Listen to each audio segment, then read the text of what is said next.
एक गांव में धर्माराम नाम का एक बड़ा व्यक्ति रहता था। वो बहुत बड़ा धनवान था। वो नेक दिल इंसान था। जो भी उससे सहायता मांगने के लिए आता वो उनकी सहायता करता था। धर्माराम के बेटे का नाम था प्रशांत किशोर। वो बहुत समझदार था। वो पिताजी के बिजनेस को संभालता था। धर्माराम ने गांव में बहुत सारे अच्छे काम किए थे। उसने अस्पताल, bus shelter, water tanks, school, सड़कें, ऐसे बहुत सारी चीजें बनवाई। उसमें राजनीति में भाग लेने का बहुत शौक था। ये जानकर एक पार्टी ने उसे एमएलए का टिकट दिया।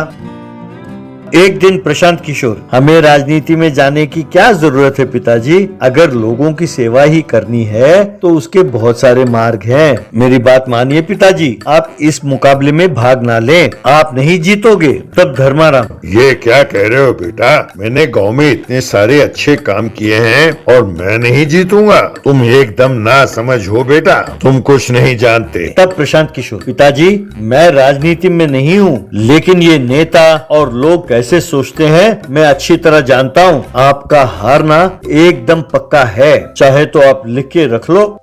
उसके प्रतिद्वंदी ने झूठे वादे करके लोगों को विश्वास दिलाया। उसने पैसे और शराब दिल खोलकर बांटा। चुनाव हुआ। धर्माराम चुनाव में बुरी तरह से हार गया। घर में दुखी होकर धर्माराम बैठा था। बेटा आकर पिताजी का हौसला बढ़ाने लगा। तब धर्माराम, तुमने सच कहा था बेटा, पर मैंने ऐसा क्या गलत कर दिया जो इतनी बुरी तरह से हार गया? मरने से पहले कम से कम एक बार मैं असेंबली में कदम रखना चाहता हूँ। लगता है कि मेरी इच्छा नहीं पूरी होगी। तब प्रशांत किशोर, आप चिंता ना करो पिताजी, आपने कोई गलती नहीं की, लेकिन जो काम करना चाहिए था वो आपने नहीं किया, इसीलिए आप हार गए। अब मैं जैसा कहता हूँ वैसा कीजिए, मेरा व्यू का इस्तेमाल कीजिए। इस बार के चुनाव में आप जरूर जीतेंगे। दोबारा चुनाव हुआ। अपने पिताजी को लेकर प्रशांत किशोर ने चुनाव का प्रचार करना शुरू किया। अब वहाँ मंच के सामने TV, fridge, gas cylinder, bike सब रखे हुए थे।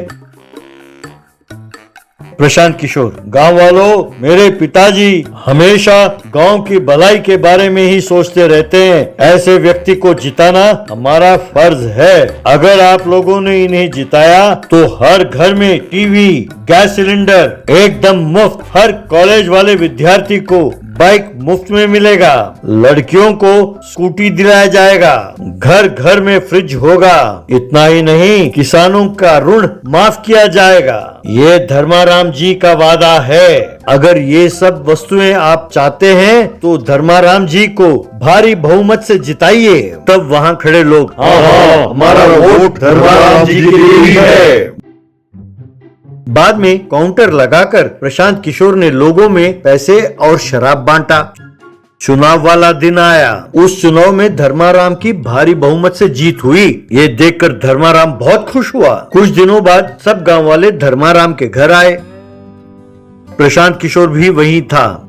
गांव का मुखिया, एमएलए साहब, हमारी बहुत सारी समस्याएं हैं, हम अपनी समस्याएं आपके पास लेकर आए हैं। तब प्रशांत किशोर, प्रत्येक व्यक्ति को 1000 रुपए जमा करने होंगे, तब पिताजी आपकी समस्याएं सुनेंगे। तब गांव का मुखिया, क्या हमारी समस्या सुनने के लिए आप 1000 रुपए लेंगे? ये बहुत गलत है। तब प्रशांत किशोर, ये 1000 रुपए केवल आपकी समस्याएं सुनने के लिए है। समस्याओं को दूर करने के लिए अलग रेट होगा और वो समस्या पर आधारित है। तब एक व्यक्ति, किशोर बाबू, ये आप क्या कह रहे हैं? इतना अन्याय है। और जो मुफ्त आइटम के आपने वादे किए अब तक हमारे घर नहीं पहुंचा, हम वो भी मांगने के लिए आए हैं। तब प्रशांत किशोर, ये सब तो हम उन्हें देना चाहते थे जिन्होंने ना पैसे लिए ना शराब लिया, लेकिन आप सब ने वो पैसे लिए, इसलिए वो वादे आपके लिए नहीं है। अब आप सब जाइए यहाँ से। तब गाँव वालों के समझ में आया कि उन्होंने कैसी गलती की। तब धर्माराम, गाँव वालों, आज तक मैंने आप लोगों की बहुत सेवा की। मैंने सोचा एमएलए बनूंगा तो गांव के लिए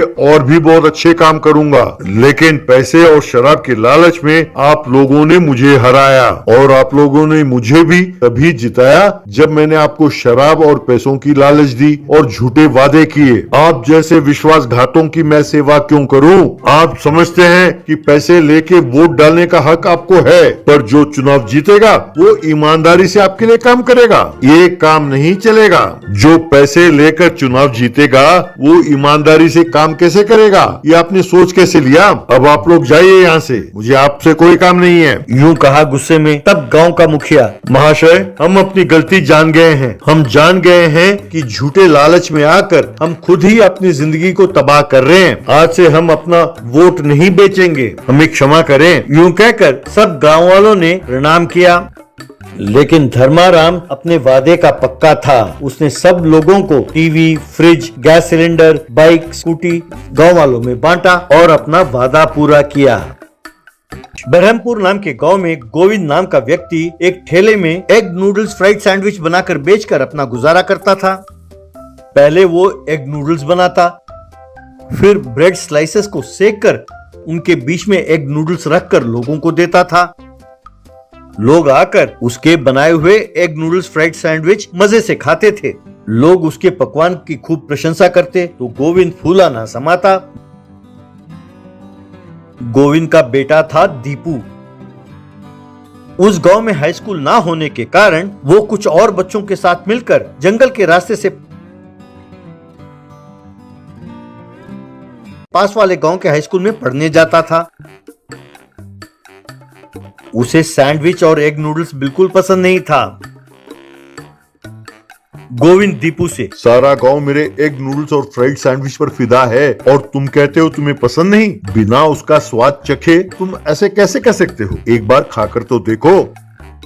तब दीपू, बापू इसे देखकर ही मुझे उल्टी आती है, मुझसे जबरदस्ती ना करो। उस गांव के पुलिस वाले भी ठेले के पास आकर उसका नूडल सैंडविच खाते थे। पुलिस वाले पैसे देने की बात करते तो गोविंद उन्हें प्यार से मना कर देता था। एक दिन दीपू गोविंद के ठेले के पास आया और कहने लगा, बापू हर रोज कहते रहते हो ना कि एग सैंडविच खाओ खाओ। ठीक है, आप मेरे लिए 4 नूडल सैंडविच बना कर दो, मैं इसे स्कूल ले जाकर इंटरवल में खाऊंगा। खुशी के मारे गोविंद, क्या सच कह रहे हो बेटा? अरे वाह बेटा, तुम एक बार खाकर देखो, बस जिंदगी भर मजे से खाओगे। कहकर उसने सैंडविच का पार्सल बनाया और दीपू को दिया। उसे लेकर दीपू वहां से चला गया। इस तरह दीपू हर रोज गोविंद के पास आकर उससे सैंडविच लेकर जाने लगा। एक दिन पुलिस वाले आकर वहां खाने लगे। तभी दीपू वहां आया और कहने लगा, बापू जल्दी से मुझे सैंडविच बना कर दो, हर रोज यूं देर करोगे तो मुझे परेशानी होती है।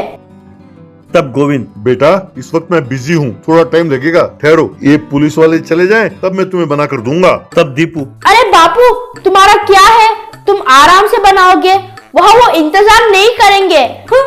सब मेरी किस्मत है। ठीक है जल्दी बनाओ। इस तरह गोविंद ने उसे सैंडविच पार्सल बना कर दिया।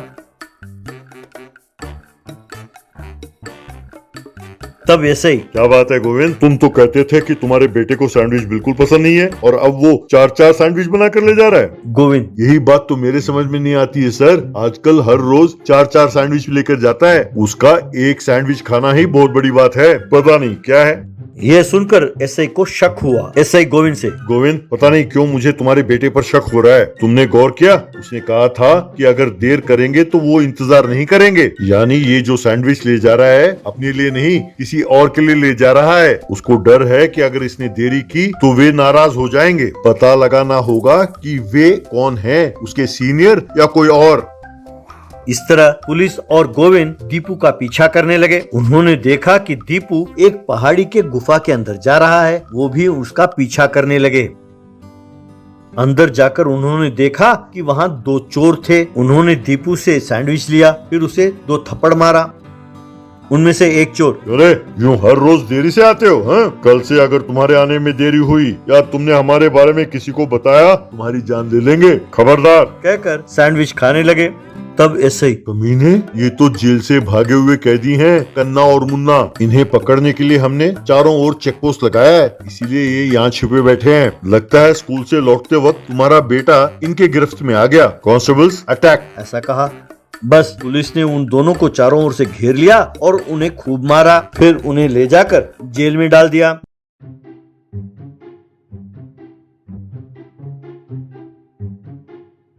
बाद में दीपू अपने बाप से, बापू, ये दोनों चोर तुम्हारे सैंडविच की खूब प्रशंसा करते थे और गांव वाले भी तुम्हारे सैंडविच को बड़े चाव से खाते हैं। सोचता हूँ मैं भी एक बार तुम्हारा ये एग नूडल फ्राइड सैंडविच खाकर देखूं। मुझे एक सैंडविच देना बापू। तब गोविंद ने खुश होकर उसे एक सैंडविच दिया। उस सैंडविच को खाते हुए दीपू, डियर फ्रेंड्स, ये कहानी आपको कैसी लगी? अगर आपको ये कहानी पसंद आई तो इसे लाइक और शेयर जरूर कीजिए। और हाँ, ये सैंडविच वाकई बहुत स्वादिष्ट है। अगर आप में से किसी ने पहले ही एग नूडल्स फ्राइड सैंडविच खाया हो तो कमेंट बॉक्स में उसके बारे में जरूर लिखें।